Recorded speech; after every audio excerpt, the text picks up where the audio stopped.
Hello guys, welcome to deep knowledge GS. Guys, आज के इस वीडियो लेक्चर में हम हिंदी का एक बहुत ही इम्पोर्टेंट टॉपिक कवर करने वाले हैं, जो कि है पर्यायवाची शब्द। दोस्तों, आज के इस वीडियो लेक्चर में हम कुछ पर्यायवाची शब्दों को ट्रिक से याद करेंगे। दोस्तों, आज का वीडियो इतना मज़ेदार होने वाला है कि आपको सब कुछ चुटकियों में याद हो जाएगा। तो दोस्तों, चलिए लेक्चर की शुरुआत करते हैं। दोस्तों देखिए, पहला है हमारा अंग, और इसके पर्यायवाची शब्द होते हैं अंश, अवयव, हिस्सा और भाग। और दोस्तों, हम इसको कैसे याद रख सकते हैं? तो दोस्तों देखिए, ये हमारा शरीर है। और दोस्तों, हमारे शरीर के अंग कौन कौन से हैं? जैसे मैं आपसे कहूँ कि हमारी नाक, ये हमारे शरीर का एक अंग है। हमारी आँख, ये हमारे शरीर का एक अंग है। तो ये अंग जो होते हैं, यदि हम एक की बात करते हैं तो उसे अंग भी कह सकते हैं, अवयव भी कह सकते हैं, हिस्सा भी कह सकते हैं, भाग भी कह सकते हैं। तो दोस्तों, इसे हम ऐसे याद रख सकते हैं। दोस्तों, अगला है हमारा अंधकार, और अंधकार के पर्यायवाची शब्द होते हैं तम, तमिश्र, तिमिर, ध्वांत और अंधेरा। और दोस्तों, हम इसको कैसे याद रख सकते हैं? तो दोस्तों देखिए, इसमें जो ये तम है, इस तम का मतलब होता है काला। और दोस्तों, हम जानते हैं कि अंधकार कैसा होता है? काला ही होता है। तो दोस्तों, जिस शब्द में भी आपको तम दिख जाए तो वहाँ पर आपको अंधकार का पर्यायवाची शब्द लगा देना है। जैसे तमिश्र में भी आपको तम दिख रहा होगा, तिमिर में भी आपको तम दिख रहा होगा। तो ये दोनों जो हैं, ये अंधकार के पर्यायवाची शब्द हो जाएंगे।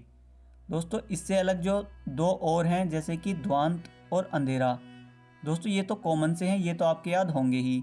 तो दोस्तों, इसे आप ऐसे याद रख सकते हैं। दोस्तों, अगला है हमारा अग्नि।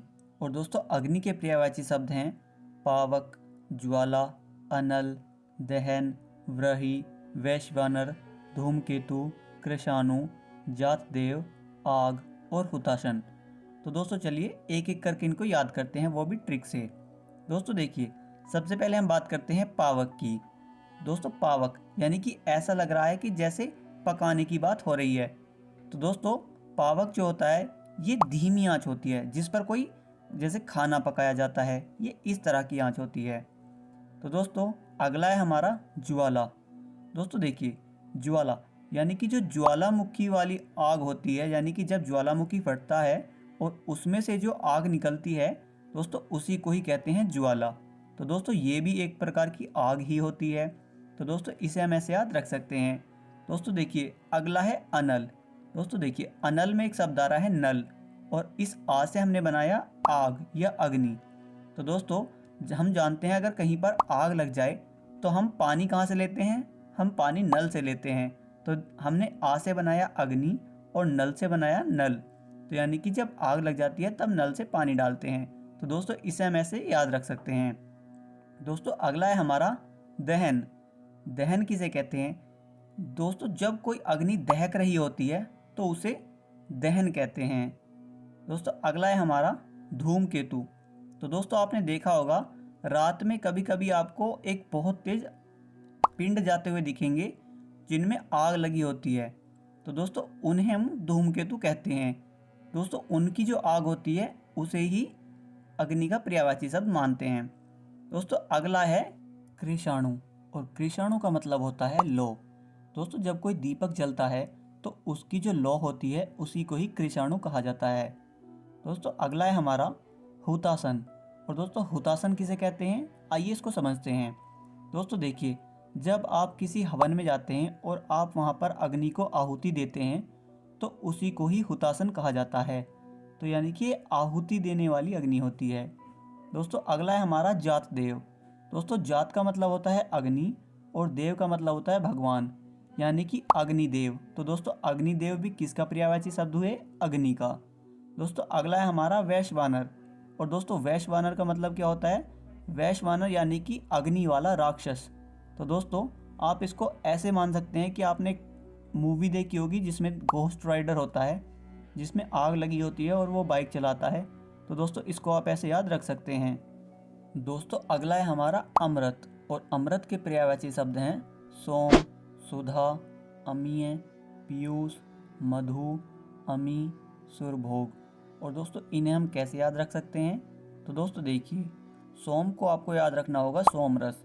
और दोस्तों आप जानते हैं कि देवी देवता जो सोमरस पीते थे तो वो अमृत ही होता था।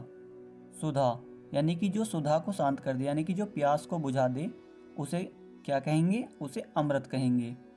अमी है, अमी को आप ऐसे याद रखिए कि यमी है, यानी कि जब आप कुछ चीज़ खाते हैं और आप कहते हैं कि ये तो बहुत यमी है, तो इसीलिए अमृत क्या है? अमृत अमी है यानी यमी है। पीयूष यानी कि पीने में यूज़, यानी कि इसको ऐसे याद रखेंगे हम कि ये पीने में यूज़ होता है। मधु, मधु से हम याद रखेंगे कि मधुमक्खियों के शहद जैसा होता है। अमी, अमी से हम याद रखेंगे यमी है, अमी है यमी है। सुरभोग, दोस्तों सुरभोग में जो सुर होता है, सुर का मतलब होता है देवता और भोग का मतलब होता है भोजन, अर्थात देवताओं का भोजन क्या होता है? वो भी अमृत ही होता है। दोस्तों अगला है हमारा अनी, और अनी के पर्यायवाची शब्द होते हैं कटक, दल, सेना, फौज, चमू। और दोस्तों इसे हम कैसे याद रख सकते हैं? तो दोस्तों इसके लिए आपको एक छोटी सी स्टोरी याद रखनी होगी, जो कि है, दोस्तों देखिए, हमारी सेना का एक दल कटक गया था अपने फौजी भाइयों से मिलने, और वहाँ उन्होंने चाउमीन खाई।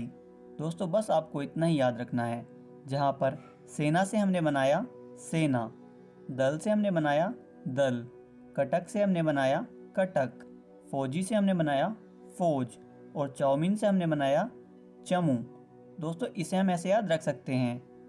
दोस्तों आज की वीडियो में इतना ही, मिलते हैं ऐसी ही किसी मज़ेदार वीडियो के साथ। तब तक के लिए वीडियो पसंद आई हो तो वीडियो को लाइक करें, साथ ही ऐसी ही मज़ेदार वीडियो देखने के लिए हमारे चैनल को सब्सक्राइब करें। Thanks for watching.